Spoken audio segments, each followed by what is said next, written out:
Hola, esto es La Mágica Historia.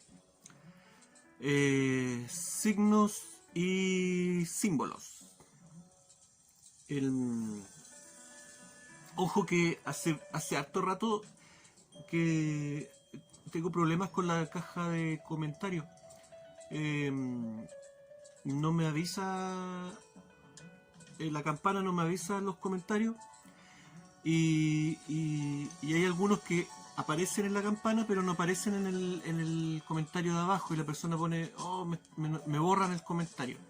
Claro, yo lo puedo ver pero no queda público. Así que ojo con eso porque yo trato de ver todos los comentarios pero puede que eh, haya más de algún problema por ese asunto. En fin, cosas de YouTube. Signos y símbolos. Em, dijimos esto en el video pasado que este tema de los indicios, los signos y los símbolos dependía del punto de vista con que se vieran. No hay una definición exacta para estos conceptos. Y así que estamos viendo este tema desde el punto de vista que nos interesa, ¿cierto? El punto de vista mágico, considerando a la magia como un conocimiento superior, no como algo así de magos, de prestidigitadores o brujos o adivinadores. ¿Ok? Eh, los signos. Los signos de estos tres conceptos, los signos son lo más maleables, ¿cierto? Se les asocia a los indicios, se les asocia a los símbolos. Una forma bien simple de clasificar a los signos es la que tienen, por ejemplo, los arqueólogos. El arqueólogo, para el arqueólogo la diferencia entre un signo y un símbolo es que el signo es figurativo. Es decir, si el que quería, si el que hizo el signo,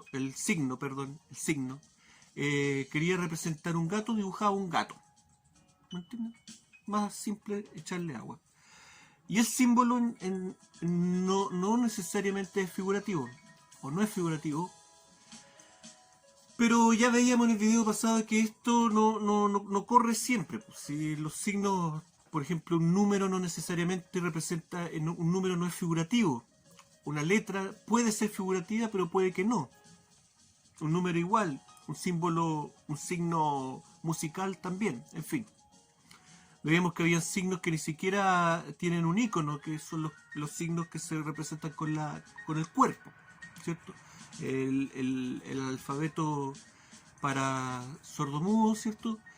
Y los gestos de la cara, las expresiones, los signos, señas, que, que también se pueden englobar en este asunto. La ciencia también veíamos que le entrega una clasificación distinta. Por ejemplo, en la medicina se habla de signos y síntomas de una enfermedad, ¿cierto? Y aquí el signo pasa a ser más que nada un indicio, porque se supone que el signo es algo vago y el síntoma es algo ya, una característica más específica de la enfermedad, ¿ok? Por lo tanto, volvemos al tema, depende de la mirada que se le dé a este asunto.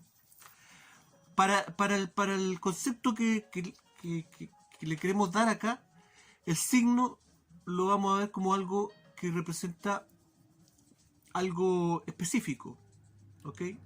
Pero no por eso, porque estamos hablando aquí de magia. Y los signos y los símbolos, ¿cierto?, sirven para un lenguaje enigmático, es decir, un lenguaje que esconde algo, ¿cierto? Y que transmite un conocimiento oculto, un conocimiento que a primera vista se entiende de una manera, pero si uno bucea, ¿cierto?, ve debajo del agua, aparece otro significado. Entonces el signo, ¿cierto?, una letra, un número, ¿cierto?, eh, eh, es algo específico, pero visto desde el punto de vista mágico también tiene un significado más profundo. Y el símbolo ya es un concepto representado, ¿cierto?, en un icono. ¿ok? Que no es figurativo, ¿cierto? Qué sé yo, un ejemplo, las argollas de las Olimpiadas, ¿ok? Representan todo el concepto de un evento deportivo, pero no es una figura de un deporte en sí, ¿ok? Ya, básicamente eso. Vamos entonces. Eh,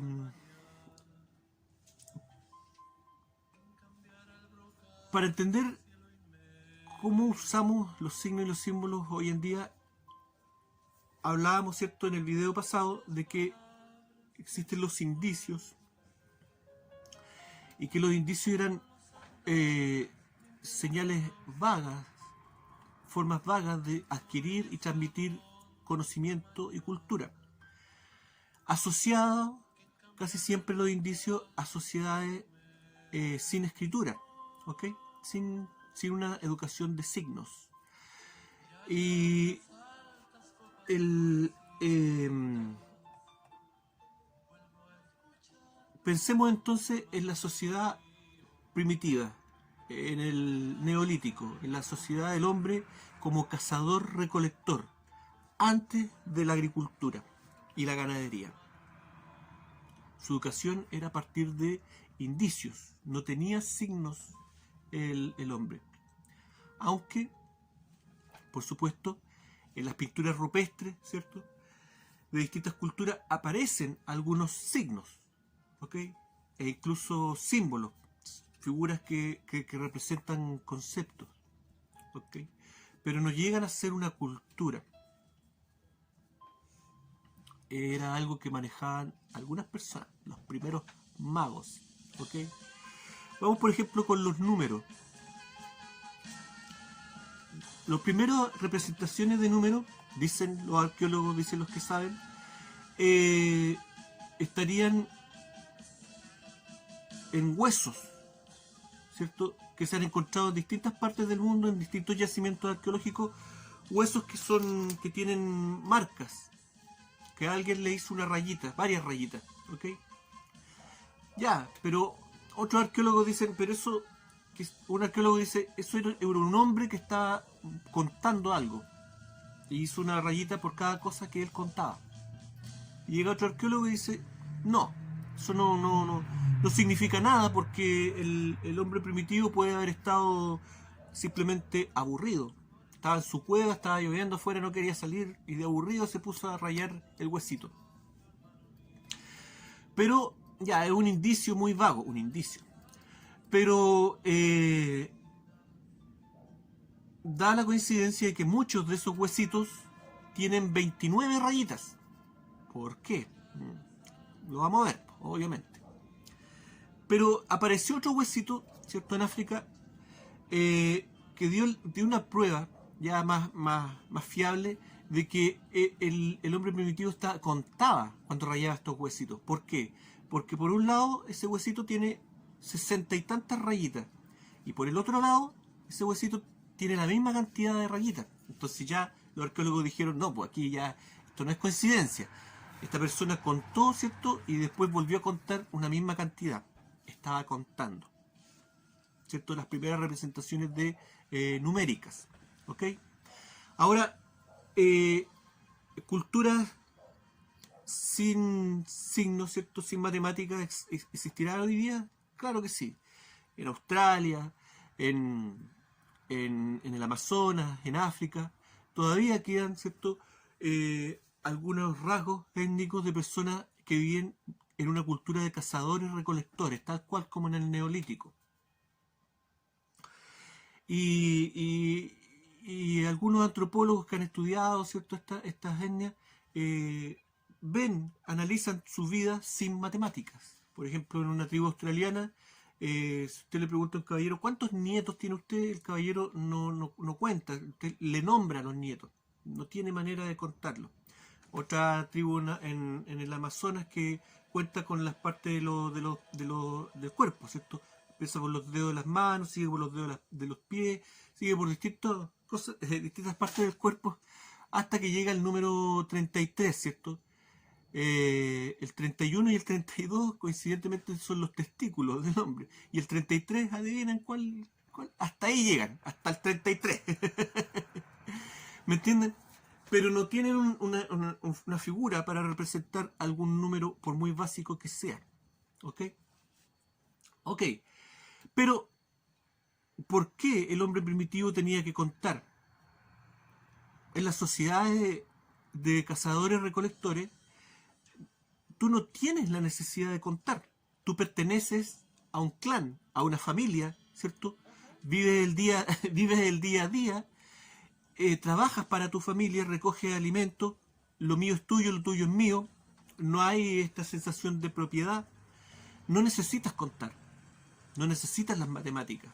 ¿Por qué entonces el hombre primitivo hacía rayitas en estos huesos? 29 rayitas. Lo vamos a ver después. Sigamos. ¿Qué pasa? Nace la agricultura y la ganadería y nace la necesidad entonces del hombre de asentarse. Por lo menos eso es lo que nos dice la historia oficial. A grandes rasgos. Todo esto tiene pros y contras. Usted puede pensar libremente y criticar este asunto todo lo que quiera. Pero oficialmente nos dicen eso, ¿cierto? Apareció la agricultura, apareció la ganadería y el hombre tuvo la necesidad de asentarse en pueblos, después de ciudades, ¿ok? Y a medida que iban creciendo las ciudades, las personas, ¿cierto? Ya no era un clan, eran varias familias distintas, incluso personas que ya no se conocían entre sí. Por ejemplo, yo tengo mi propiedad dentro de la ciudad, tengo gallinas, pero mi vecino también tiene gallinas y estas gallinas se mezclan. ¿Cómo evitar que me roben, mi vecino que me robe mis gallinas? Tengo que contarlas. En la ciudad también, bueno, aparece la civilización de la mano, ¿cierto?, con las primeras urbes, porque necesariamente en la ciudad tú necesitas cosas. Algo que viviendo al aire libre no es necesario. Pero en la ciudad tú no andas recolectando tu comida en el día a día. Necesitas acumular comida. Necesitas cosas para acumular comida. Nace la alfarería, ¿cierto? Cosas para acumular grano, para acumular líquidos, en fin. Espérenme un poquito. Ya. Entonces, con esta cosa de tener cosas, nace la necesidad de contar. Y ya no sirve rayar huesitos. Tienes que comenzar a contar primero con piedras, ¿cierto? Se dice que de ahí nace el término cálculo, ¿cierto? Cálculos renales, que tiene que ver con el término piedra. Y estas piedras, tú puedes ya sacar piedras, ¿cierto? O añadir piedras para contar más o menos cosas. Nace con esto la aritmética, la matemática. ¿Ok? Estas piedritas después se transforman en fichas que se colocan arriba de un tablero y nace el ábaco, ¿cierto? Dicen en China, no está claro, ahí aparece paralelamente en distintas regiones, en distintas versiones de este tablero, ¿cierto? Para contar fichas, el ábaco. Nacen las matemáticas, ¿ok? Junto a las ciudades, junto a la civilización. Ahora, el sistema numérico, el sistema matemático, el pensamiento matemático que tenemos hoy en día no es un pensamiento inherente del hombre. El hombre no piensa en matemáticas como las escribe. Eso es muy raro. Un ejemplo de eso es que usted tiene que, para asimilar, por ejemplo, las tablas de multiplicar, usted tiene que aprendérselas de memoria. No existe otra forma de asimilar las tablas de multiplicar, porque su cerebro no está hecho para asimilar números de esa manera.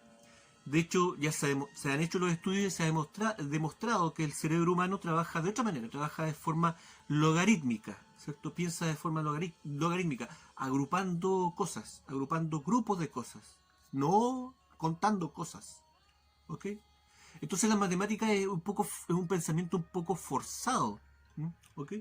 Nos dicen que nace de manera natural, pero hoy en día todo nos lleva a pensar de que las matemáticas no son naturales. Tal vez enseñadas, o tal vez es un conocimiento aprendido de otra cultura. No sé, ya ahí ya nos empezamos a volar, ¿cierto? Pero, ¿por qué las matemáticas tienen bases, ¿cierto? Numéricas. La base del 10, la base del 12, del 60, que son recurrentes. No todas las culturas tienen la misma base matemática, ¿ok? Hasta el día de hoy hay diferencias. Hay videos en YouTube que hablan acerca de eso de mejor manera. Eh, eh, y mejor explicado que como lo podría hacer yo. Explican entonces que estas bases matemáticas nacen justamente por algo parecido a esta etnia que vive en el Amazonas y que cuenta con las partes del cuerpo. Dicen que la base 10, por ejemplo, nace porque contábamos con los dedos de las manos o con las coyunturas de los dedos, qué sé yo. Y ahí comienzan a salir las bases matemáticas que ocupamos hoy en día. No sé, discutible es ese asunto. Para mí, yo lo veo de otra manera. Por ejemplo, las bases de 12 o de 60, para mí es coincidente con la cantidad de dioses que existían en múltiples culturas. ¿Ok? 60 eran los grados de dioses que tenían en Sumeria. 12, la docena de dioses, lo hemos dicho varias veces. Aunque, por ejemplo, en el History publicitan que eran 9 dioses los que aparecen repetidamente en distintas culturas. Eran nueve sabios más una triada, una trinidad sobre esos 9 sabios. Una trinidad imperial, por decirlo de algún modo, padre, madre e hijo, ¿cierto? Con sus 9 allegados o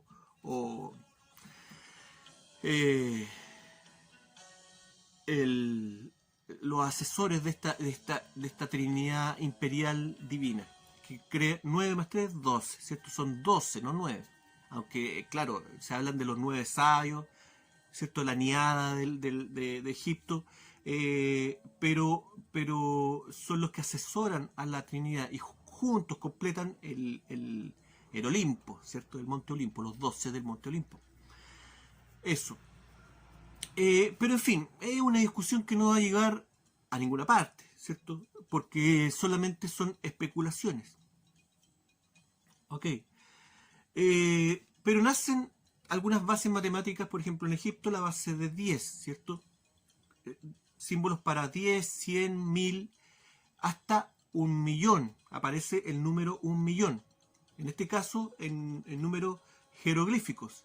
1.000.000, ¿para qué? Dicen supuestamente que para que los faraones pudieran contar la cantidad de esclavos que tenían, ¿cierto? Y por eso la representación del número 1.000.000 sería un jeroglífico de un esclavo pidiendo perdón, ¿ok? 1.000.000. Ahí tenemos un ejemplo de un signo figurativo, ¿ok? Para la arqueología, un signo, no un símbolo, un signo. El esclavo está ahí dibujado. Ok. Después nacen los números romanos, ¿cierto? Y aquí se complica el asunto, porque hasta ahora la aritmética se hace con el ábaco. ¿Y cómo hacemos una suma o una multiplicación con números romanos? ¿Cierto? Palito, palito, palito, X, palito, C, M, X, X, X, qué sé yo, más multiplicado por palito, palito, palito, palito, C, X, X, resultado M, M, M, C, X. Una locura, ¿cierto? Haceme las tareas, Miguelito. Una semana para hacer una suma, para escribir una suma. Así como los picapiedras. No, hacían la aritmética la hacían con el ábaco y los resultados, solo los resultados los escribían en números romanos. Así simplificaban las cosas. Y ese sistema duró hasta la época medieval, ¿ok?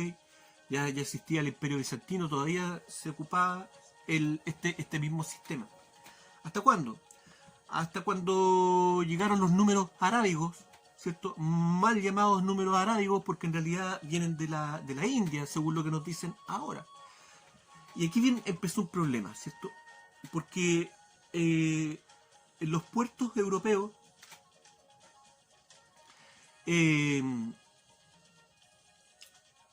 habían cambistas este personaje que recibía las monedas, ¿cierto? Llegaban barcos de todo el mundo con monedas de todo el mundo, entonces habían puestos de cambistas para cambiar la moneda, ¿cierto? Por la moneda legal del país donde llegaba, Italia, qué sé yo, eh, este navegante, ¿ok? Y al cambista el gobierno regional, ¿cierto? Le entregaba una banca para que él trabajara ahí en el puerto. Y de ahí nace el término en la banca de la institución financiera. Y, y bueno, el cambista le recibía su bolsa con monedas al comerciante y hacía la transacción. Y lo hacía en el ábaco, ¿cierto? El comerciante lo miraba, ¿cierto? Y el cambista le entregaba su cantidad que correspondía, ¿cierto? A lo que le había entregado. Ese era un acto de fe. La persona que llegaba al comerciante, ¿cierto? Tenía que confiar en este cambista. No tenía manera, ¿cierto?, de saber si estaba siendo honesto o no. Por lo tanto, era muy importante que estos señores fueran honrados, ¿cierto? Pero nadie es honrado cuando se trata de dinero. Por lo tanto, estos cambistas, que tenían una banca, eran fuertemente fiscalizados. Y cuando los fiscalizadores del gobierno, ¿cierto?, los pillaban en alguna trampita o le hacían una denuncia, iban y le rompían su banquita, su puesto de trabajo. Y ahí viene el término bancarrota.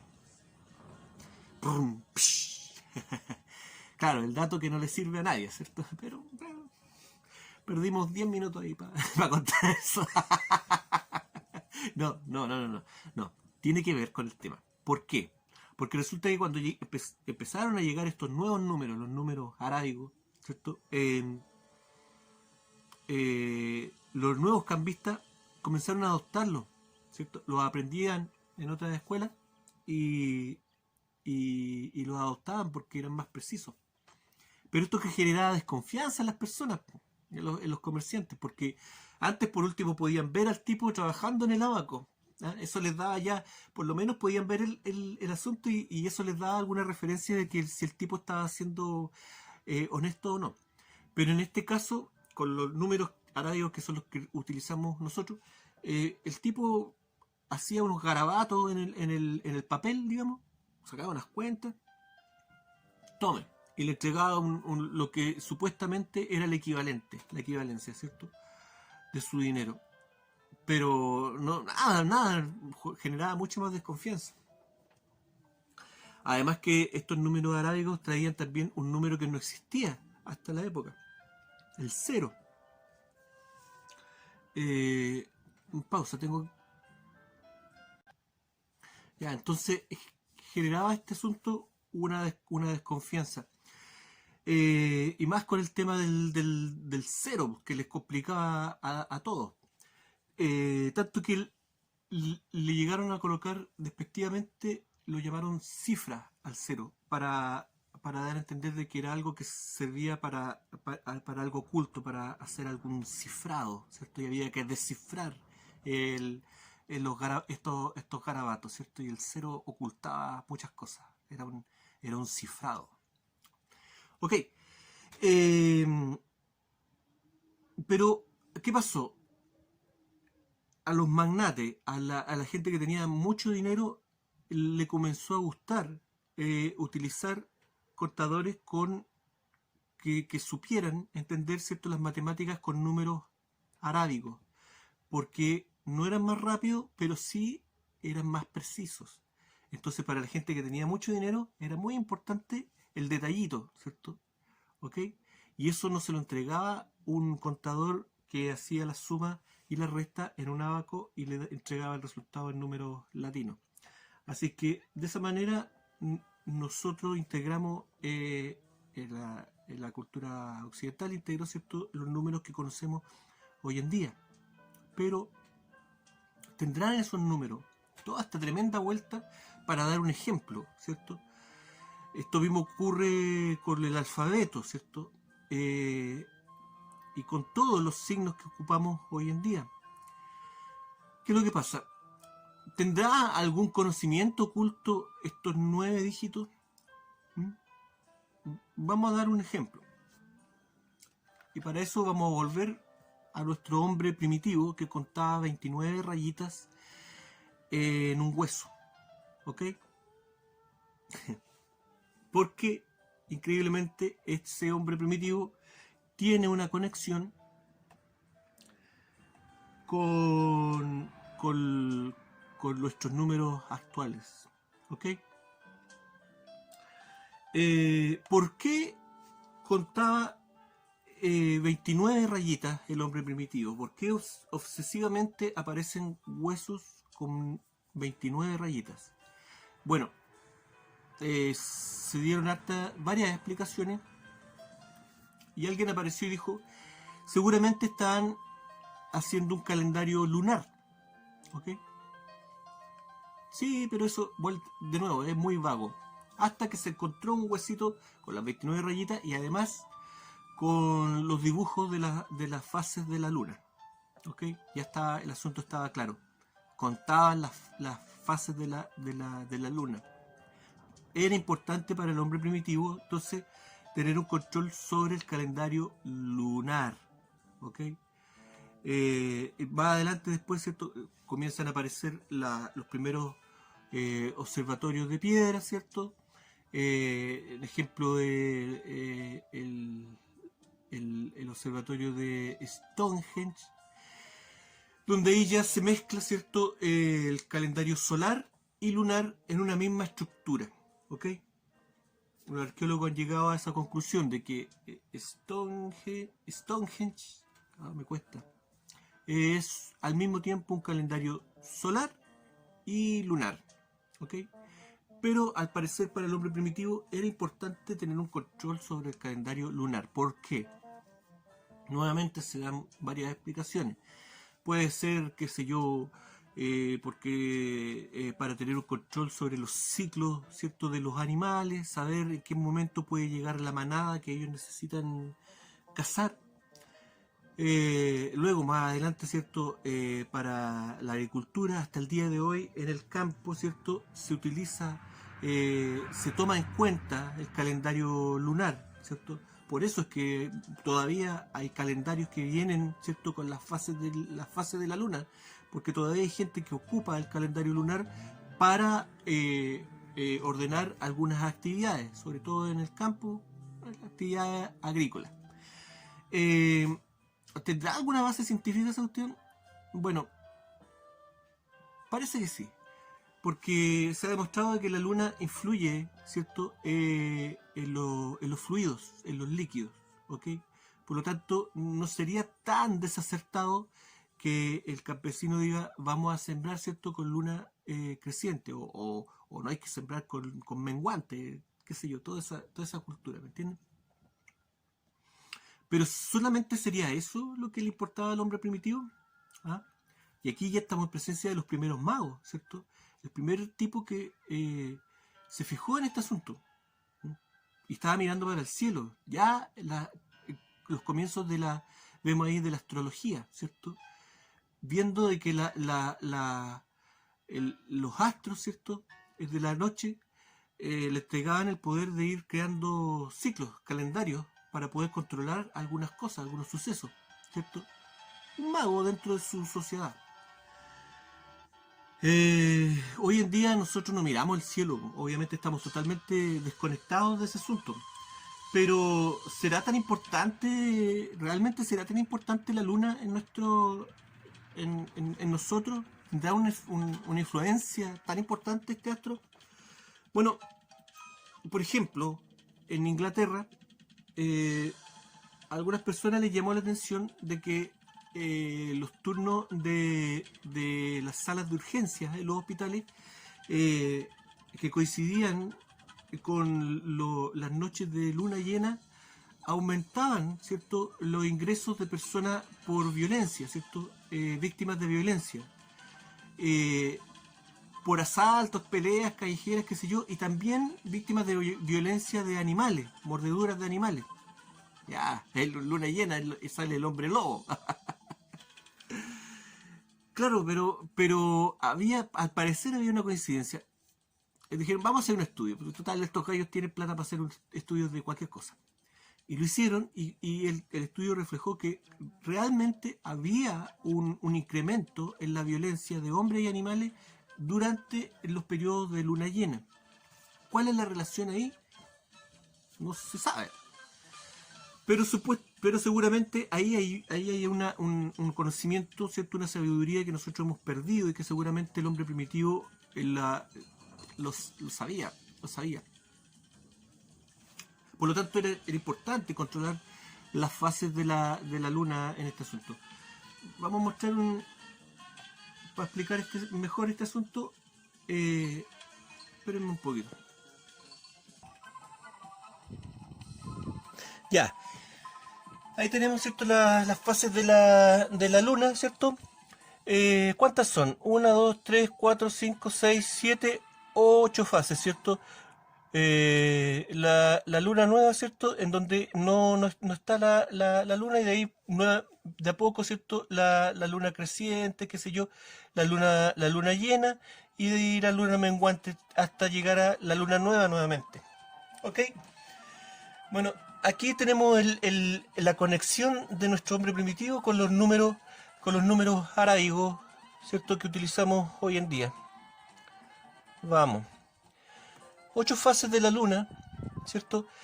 Entonces, si comenzamos a contar aquí en la luna nueva, ¿cierto? Cuando comienza a emerger en el cielo, 1, 2, 3, 4, 5, 6, 7, 8, ¿cierto? Y la octava fase,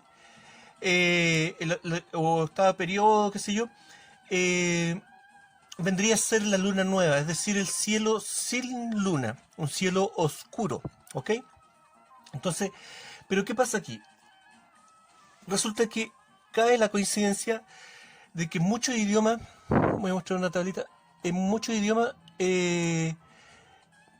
yo sé que está chiquitita la tablita y no se ve, pero eh, la palabra noche se forma con la palabra 8 más agregar una N. Y esta coincidencia, según esta tableta aquí, se repite, ¿cierto?, en el español, el catalán, el francés, el portugués, el gallego, el italiano, el rumano, el inglés, el alemán, el noruego, el latín y el griego, qué sé yo. Algunos ejemplos, qué sé yo, el catalán, ¿cierto? Nit, N más nuit.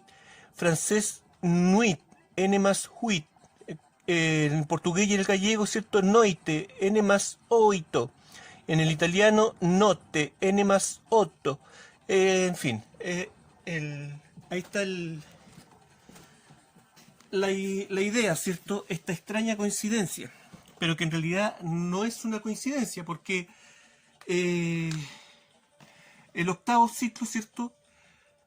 Para el hombre primitivo representaba la noche de verdad, la oscuridad de verdad, ¿cierto? La noche sin luna, ¿ok?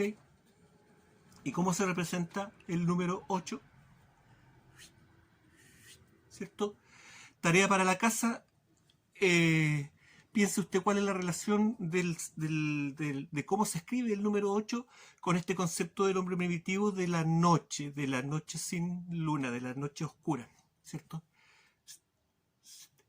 Tarea para la casa. Bueno, pero el asunto no acaba ahí. El octavo ciclo entonces sería la noche, el 8, ¿cierto? La noche oscura. Y luego vendría un nuevo ciclo, el 9. Y se repite esta coincidencia de que en muchos idiomas la palabra 9 y nuevo, de nuevos ciclos, son casi idénticos. ¿Coincidencia? No lo creo. Está representado en nuestros números actuales, ¿cierto?, este conocimiento del hombre primitivo acerca del calendario lunar. Muy importante, ¿cierto?, para controlar quizás qué tipo de situaciones. Pero importante también, salta a la vista la relación que hay entre el calendario lunar y el ciclo reproductivo de la femenino. ¿Ok? Ahí hay cosas y relaciones interesantes en ese sentido. Lo hemos dicho en otros videos, ¿cierto? el mago que controla, ¿cierto? La magia sexual y la reproducción humana, en realidad está controlando lo más importante. Y eso hasta el día de hoy, ¿cierto?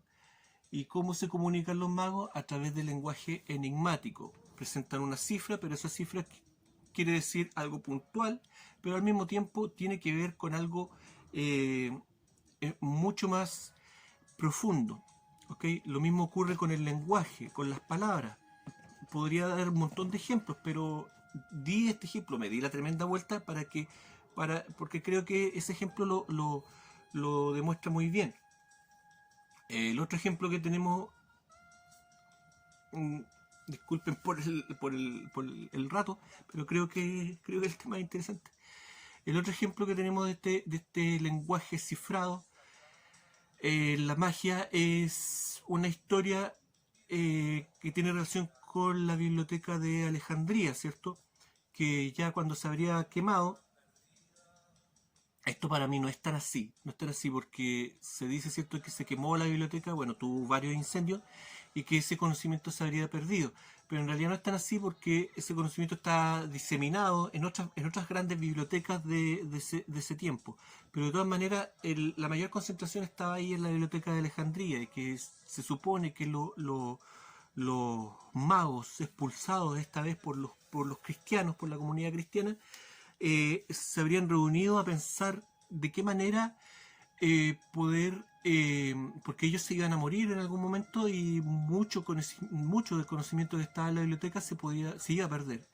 De qué manera podían resumir ellos este conocimiento? Y se dice en esta tradición mistérica de que habrían inventado las cartas, el juego, el naipe español y algún tipo de tarot, en donde resumieron, ¿cierto?, conceptos abstractos, complejos, en estos signos y símbolos a través de cartas. Eh, un poco vaga la historia, pero por lo menos a mí me llama la atención de que la mayoría de los magos actuales, ¿cierto?, los grandes magos de espectáculos, ¿cierto?, inician su carrera con los mazos de cartas, con los juegos de cartas, ¿cierto? Al parecer ahí realmente hay un conocimiento encriptado. Podríamos hablar, por ejemplo, del as, ¿cierto? Y que tiene realmente mucho, que es la única carta que yo puedo descifrar, pero es muy largo, pero usted puede buscar por sus propios medios este asunto. Lo mismo ocurre en la música, ¿cierto? Tenemos 7 notas y la octava nota, ¿cierto? Es la misma nota es que se antepone, ¿cierto? Ya les di una pista del número 8. ¿Ok? En fin, y son 7 notas, ¿cierto? Más los semitonos son 12, ¿cierto? De nuevo una base de 12, ¿ok? A pesar de que la música, esto porque Pitágoras lo creó así, pero a pesar de que la música, ¿cierto?, puede tener una base de escala musical mucho más amplia, la escala china, las escalas árabes tienen más semitonos, tienen más de 12 notas. Entonces, eso demuestra que no necesariamente la música tiene que estar escrita con solamente con estas 12 notas. Es una base que se tomó para armonizar un poco el asunto, pero de 12, nuevamente, tiene que ser 12. ¿Ok? Así, entonces nace el lenguaje a través de cifrado, ¿cierto? El lenguaje enigmático a través de signos que se pueden colocar también en el arte, ¿cierto? Dijimos que la magia es ciencia, arte y religión, ¿ok? Por lo tanto, nace el arte también como una forma de entregar, ¿cierto? Heredar estos conocimientos. Vamos a ahondar en ese tema, en el tema del arte, cómo se aplica, ¿cierto?, la visión que tiene, por ejemplo, la masonería acerca del arte y cómo esto nos explica, ¿cierto?, por qué, por ejemplo, hay tanto mensaje cifrado, por ejemplo, en las películas de Hollywood, el séptimo arte, ¿ok? Y por qué no es tan volado, no es tan conspiranoico pensar de que en las películas hay mensajes específicos acerca de cosas que no tienen relación muchas veces con la película. ¿Ok? En fin, pero vamos a ir viendo eso poco a poco. Vamos a hablar un poco de los símbolos, pero la idea es generar una cierta semilla de curiosidad. Hablar de este tema es realmente hacer un curso acerca del significado de las letras, de los alfabetos, de todos los signos, sería algo imposible de hacer en estos videos de YouTube. Pero ahí está la base, para que usted se convierta en un mago, ¿me entienden? En un buscador de conocimiento, si eso es, ¿me entienden? De conocimiento enigmático. Poder tener la seguridad, la confianza, ¿cierto? De que en nuestra educación que nos entregan, ¿cierto? Cuando vamos al colegio, nos enseñan a leer los signos, pero no nos enseñan a interpretar los mensajes cifrados y el conocimiento profundo que hay en los signos y símbolos. Eso, gracias. Esto fue la mágica historia. Que estén todos súper bien. Chao.